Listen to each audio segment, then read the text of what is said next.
Hello there and welcome once again to The Verdict. I'm Mick Cornett along with Kent Myers. We're here every week meeting interesting people and dealing with topical issues. And today we have a friend who's coming back for her second appearance. Yes, Janet Levit, the Executive Vice President for Academic Affairs and Provost at the University of Tulsa, is going to join us and talk about what's going on at Tulsa, at the University of Tulsa particularly, and how she has assumed this new position relatively recently and what she's doing. I think it'll be interesting. All sorts of topical issues involving higher ed, and Janet Levit's here today to discuss that and a lot of other things. So stay with us. We're on The Verdict, and we'll be right back.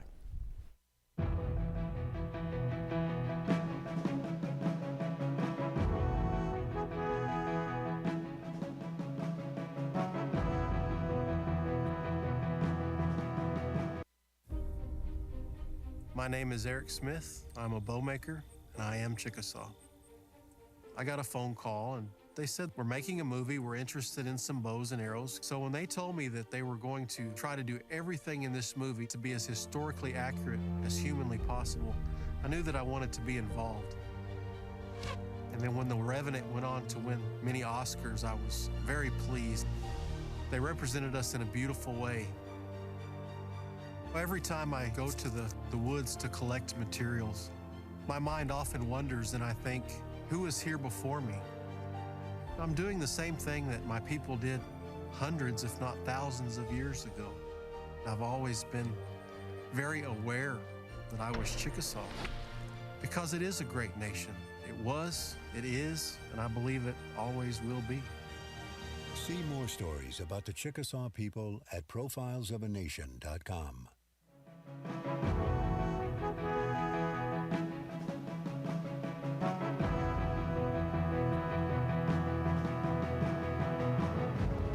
Welcome back to the set of The Verdict. Mick Cornett with Kent Myers, and Kent's going to introduce today's guest.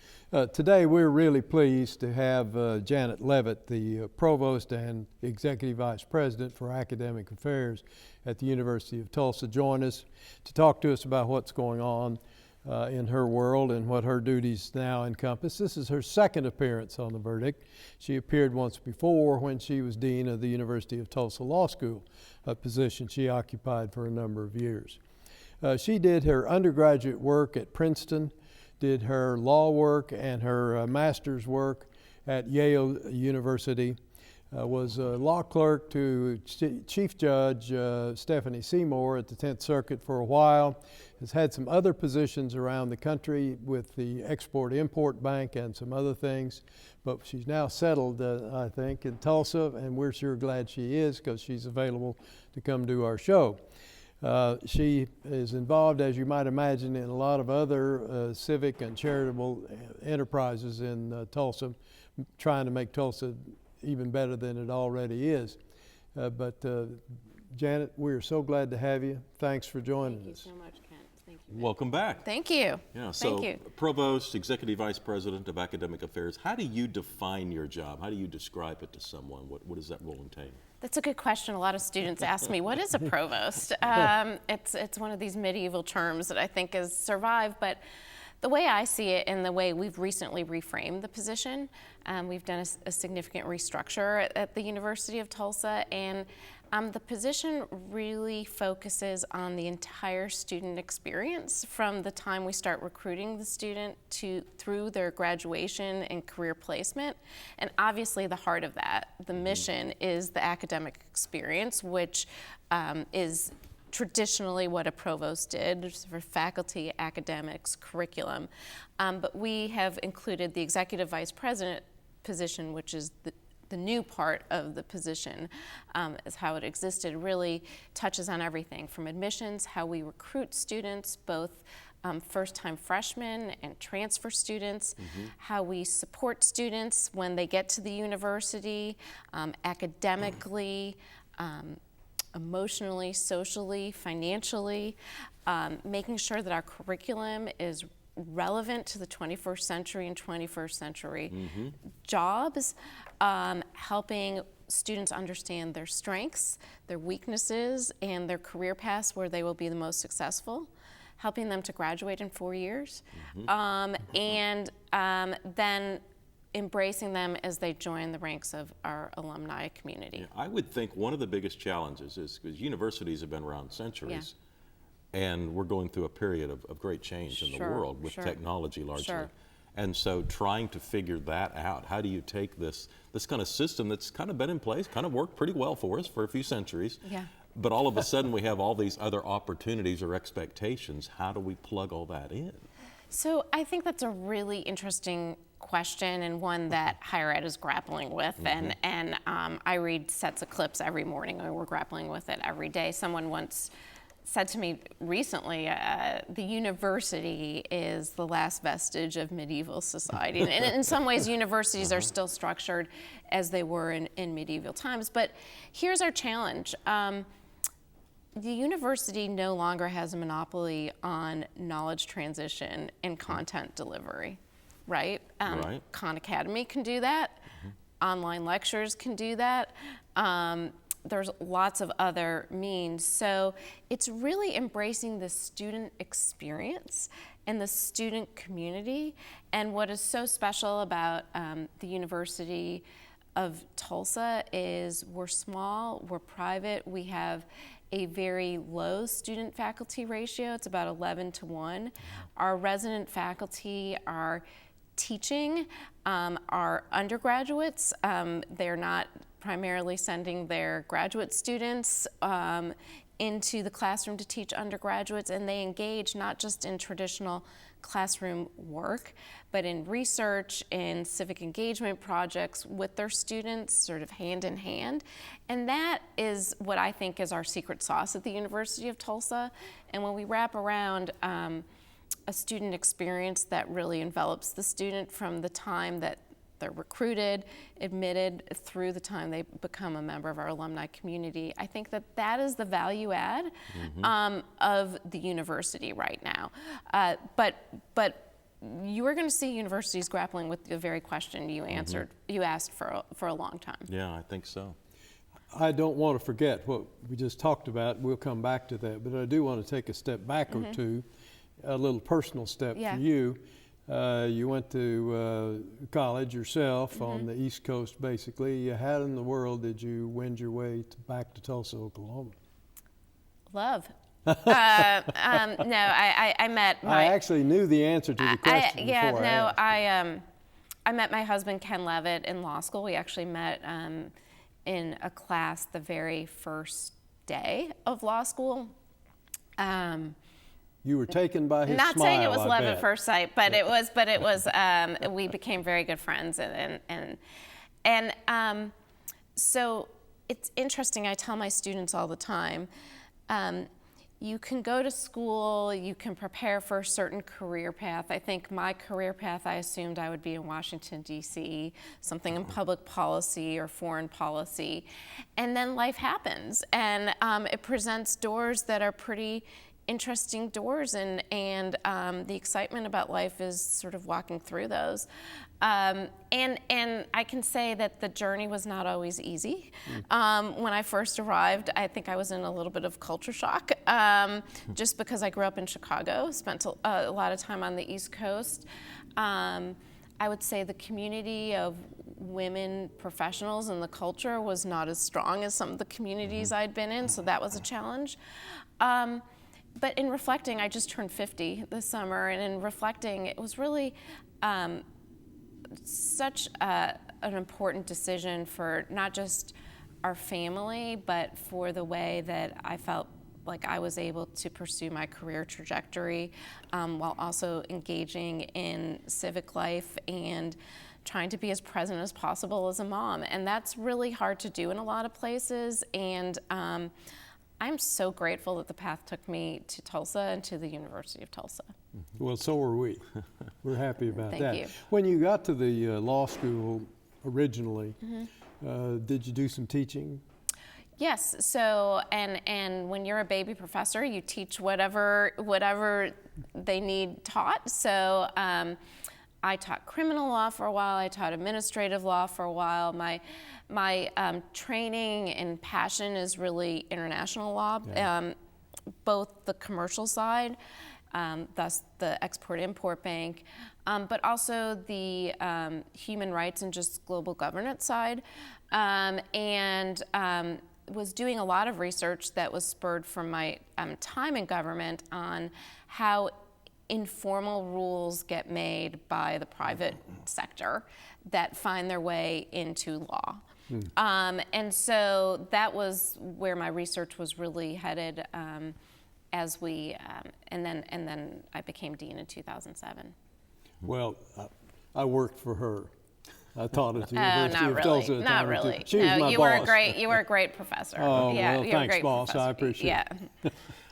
Let's discuss the enrollment at the University of Tulsa. As you mentioned, the faculty to student ratio is very inspiring. Yeah. Is TU actively trying to increase enrollment, or where are you on how comfortable are you with the current level of student body, the number of?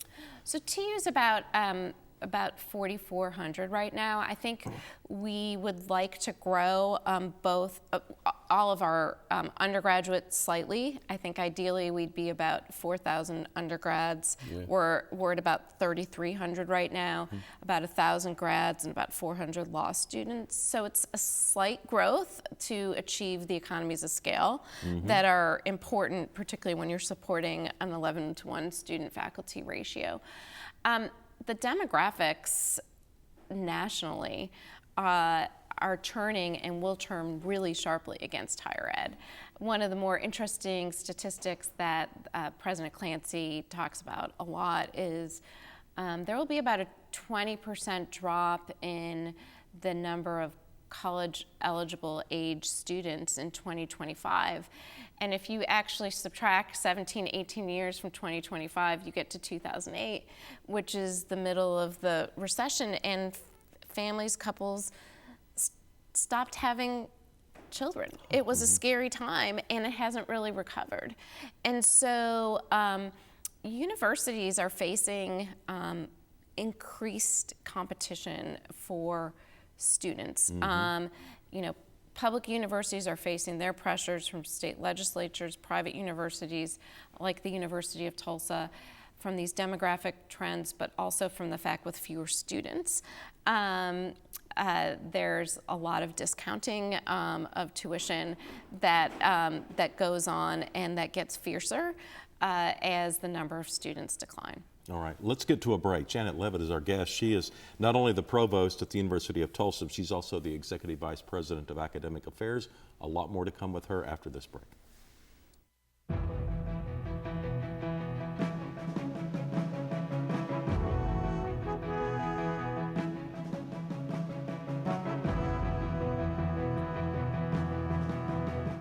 OU Law has a history and heritage that are unparalleled.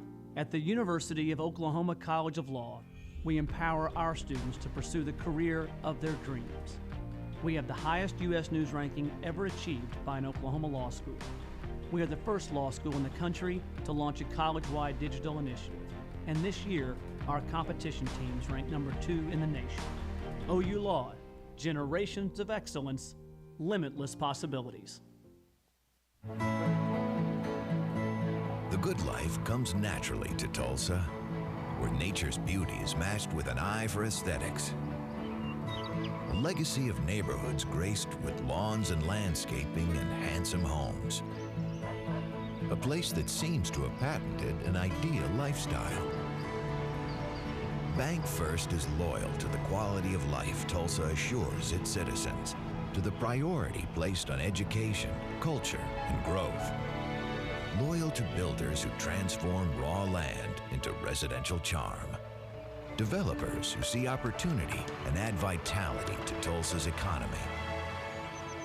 Bank First serves both enterprise and private lives that need a loyal partner.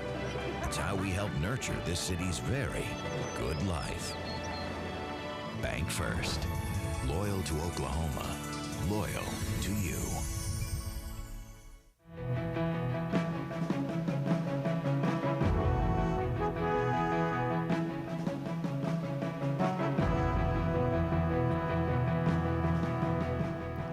Welcome back to the set of The Verdict. Mick Cornett, Kent Myers, and our guest Janet Levit. She is not only the provost at the University of Tulsa, but the executive vice president of academic affairs. Let's talk about recruiting. How do you go about finding students who might be able to extend their educational experience at TU? I was surprised to learn how much of a science and really a data science it is. Big data has really infused recruitment at schools like the University of Tulsa. So we start recruiting students early in their sophomore year of high school. Okay. Really? And a lot of this, anyone who has a kid, my daughter is a junior in high school, you see this through your email traffic and your mail traffic. Basically, when a high school student takes any kind of test like the pre-ACT or the PSAT, they can release their name into a database, and then there are companies that basically, or those test companies sell those names to universities. And so we have what is called our recruitment funnel, and it starts with about 200,000 names that we purchase based on our sort of data that tells us the students who would most likely be interested in the University of Tulsa. They, within a certain realm of test scores, of certain geographic regions, obviously Oklahoma, but the states right around Oklahoma, there's a higher likelihood that those students will know about the University of Tulsa. That all funnels through a system that, for lack of a better word, markets to these students through all the channels that students respond to, through all the social media channels, some snail mail that still exists, and you're able to tell by the traffic and how the students respond to that what their interests are, and so then that sort of dictates the recruitment channel and sort of the recruitment cadence. That then funnels down to about 70,000 students that have indicated an interest, which then funnels down to about 7,000 started applications and about 2,500 completed applications. So, and Wow. it evolves, and once it gets down to the 7,000, it involves really personalized touches. Our recruiting office, our admissions office, they're just amazing people. It's been a real pleasure to get to know them and understand all this. A lot of on-campus hosting of students. I see those students every day. They come in through the building that my office is in, and their families, and it's exciting. It's exciting to see them. A lot of interaction with our faculty on those visits. Again, that's what we pride ourselves with, of being a small family, a lot of interaction, student-faculty interaction. Several visit weekends. And then, of course, recruiting involves the provision of both merit-based and financial aid, and need-based aid. And that all coalesces together to class right now, but we had about 806 freshmen this year. The admission process. Out of 200,000 names. Yeah, started. out of 200,000 names that started. You called it a funnel, so Yeah, it whittles down. Yeah. The admission process, obviously the test score needs to be at a certain level. What other criteria are involved? Is there writing skills Yes. that are demonstrated? What are you looking for? So first of all, we have recently decided to weigh high school GPA twice as much as test scores. Which I think is the right decision. Your high school GPA is clearly showing your work ethic over a 3 to 4 year period. It shows a lot about the difficulty of classes you're taking, the rigor, and whether you could be successful at a school like the University of Tulsa. Test scores are another piece. Writing samples are another piece. We engage in what schools call holistic review. You look at the whole person. Community service, does that matter? Yes, that matters. And really this generation, it's amazing how they embrace community service. They see themselves as civic citizens. And once our students get to campus, our students give back about 70,000 hours a year. to the community. So it's really fabulous. These are inspiring young people. They give me a lot of hope in what our country is going to look like. And then once they get on campus, you hope that they succeed and do well year after year, but some don't, some leave. So what do you do to try and make sure that there's a high level of success once a young person signs up and attends? So I can tell you this is the issue, student success, looking at retention, looking at graduation rates. It's the highest priority at the University of Tulsa right now. For the year before I became provost, I actually was the vice president for strategic initiatives and worked on the university's new 5-year strategic plan. And our number one priority is dramatically shifting our retention and graduation rates, because when we actually looked at them, we were not as happy with them as we thought we would be. And so to really, we are trying to create, we're doing this right now, a comprehensive one-stop shop for students to support them through all the possible reasons of why a student may struggle or ultimately leave the University of Tulsa. And so there are sort of 3 big buckets of reasons. One is academic, that the academics, particularly because we're emphasized STEM pretty significantly. A pretty significant percentage of our students go into the STEM fields. And if you look at some of the data, and if you look at some of the local data, the STEM training that they're getting in some of the high schools is not that strong. And so they struggle. So we have a Center for Student Academic Support. And we've really ramped up our free tutoring that's attached to that.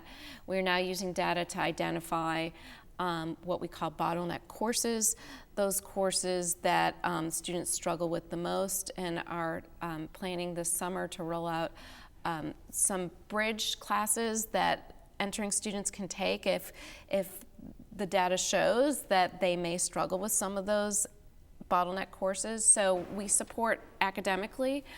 The second reason students leave is they struggle financially. So even with the very generous level of financial aid that we give our students, both merit and need-based aid, our students and our families struggling. I mean, we know that since 2008, the recovery has not helped all families equally, and our level of Pell eligible students, which is a proxy for income level, has gone up significantly, and it is part of this demographic shift.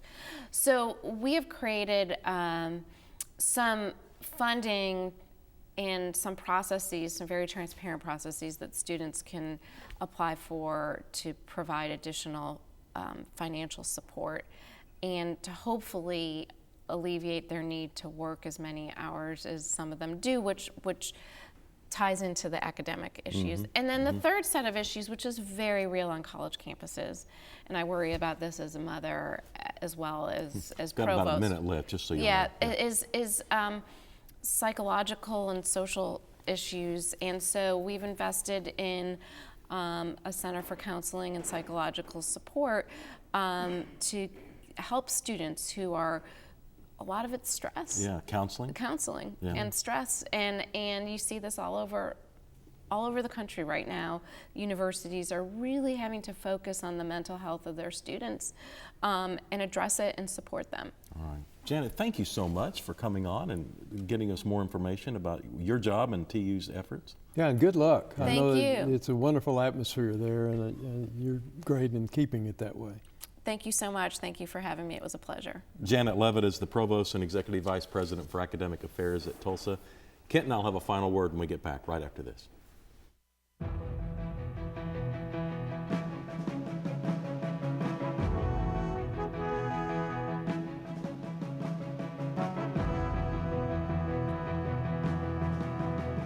It used to be okay in hospitals. It used to be okay in movie theaters. It was okay in classrooms, restaurants, and airplanes. But thanks to a greater understanding of the dangers, that's not okay anymore. So now that we know secondhand smoke causes lifelong health problems, why is it still okay to smoke with children in the car? Bottom line, it's not okay. Let's get serious about protecting kids. Join the fight at stopswithme.com. All children deserve a life of hope and love, but sometimes they experience a life of pain, neglect, and abuse. When that happens, each child deserves all the quality assistance and representation that can be offered in our legal system. For more information, call 23-CHILD. Oklahoma Lawyers for Children, helping to bring hope and love back to the lives of abused children. You will always be mom and dad to me. I really think people are so unaware of the number of kids waiting just in Oklahoma. And I think if more people knew that those children were out there waiting, I think that just by the way we live our lives and the people we talk to, that maybe we can help encourage adoption from Oklahoma. You will always be mom and dad to me. The Journal Record is pleased to be a sponsor of The Verdict. The Journal Record, since 1903, the best source of Oklahoma business news and legal information.